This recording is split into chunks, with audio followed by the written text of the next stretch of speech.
Time అయితే 12:30. So ఇప్పుడు మాకు ఇక్కడ ఇంకో దగ్గర తెచ్చి ఆపిండు. అక్కడి నుంచి ఆ ఓషియా పార్క్ నుంచి ఒక పావు గంట దూరం తీసుకొచ్చి ఇక్కడ ఆపిండు. సో ఇప్పుడు ఇగోండి, ఇదైతే గ్రేప్ జ్యూస్, కోహియో గ్రేప్ జ్యూస్ అంటే కొనుక్కున్నా. 1000 జపానియన్స్ JPY. 1000 అంటే ఆల్మోస్ట్ $8, $7-8 పడినట్టు. ఎనీవేస్ అది కాదు ముచ్చట ఇక్కడ. సో ఇట్లా మొత్తం గ్రూప్ని తీసుకొని ఎటో పోతా ఉన్నాడు ఇతను, మా గైడ్. ముందు ఆ దస్తీ కనబడుతుందా, అతను అనమాట. సో పీచ్ చెట్లు నాకు ఎక్కువ కనబడతలేవు, ఫ్రూట్ ట్రీస్ అట్లా. సో ఇగోండి, ఎటు తీసుకుపోతుండో మనకు తెలీదు, చూద్దాం. ఇక్కడ ఆగిండు.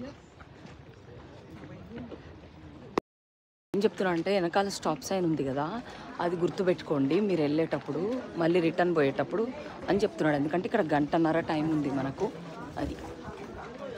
సో బేసికలీ ఏం లేదు, షాపింగ్ స్ట్రీట్ లాగా, జపాన్ సిల్క్ అంట ఈ షాప్ పేరు. భలే ఉంది, మౌంటైన్స్ మధ్యలో.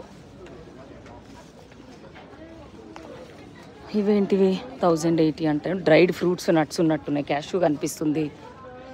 ఓ జపాన్ ఆర్టిఫాక్ట్స్ ఉన్నట్టున్నాయి. అంత జపనీస్లోనే రాసి ఉంది, చూసిరా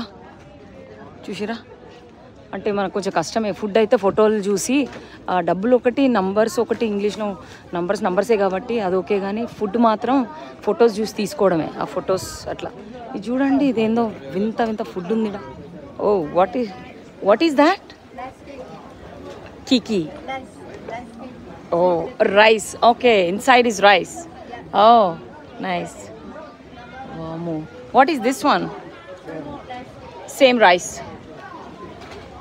Oh, వాళ్ళ ఫుడ్ అనమాట. వాళ్ళ ఫుడ్ టేస్ట్ అండి. స్వీట్ పొటాటో లాగా ఉంది. సో పండ్లు ఉన్నాయి కానీ చాలా కాస్ట్లీ ఉన్నాయి ఫ్రూట్స్ వీళ్ళ దగ్గర.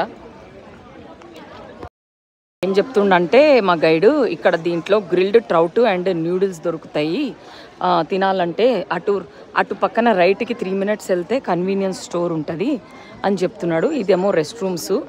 అది జస్ట్ ఇక్కడ ఆపి బ్రీఫింగ్ ఇస్తున్నాడు అనమాట.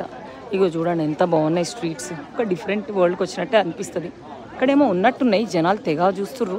ఏవో ఫిష్లో ఏమున్నాయో మరి, చూద్దాం పదండి మనం కూడా. చూడండి ఎంత బ్యూటిఫుల్గా ఉంది అసలు, భలే. ఇది యూరోపియన్ విలేజెస్ కూడా ఇట్లే ఉంటాయి అనుకుంటా. అంటే యూరోపియన్ విలేజెస్ నేనైతే ఓన్లీ గ్రీస్ అండ్ ఇట్లీయే పోయినా, సో ఐ డోంట్ నో. చూద్దాం. పిల్లలు ఏదో ట్రిప్కి వచ్చినట్టున్నారు, చూడండి ఎంత భలే ఉన్నారు జపాన్ పిల్లలు. సో అది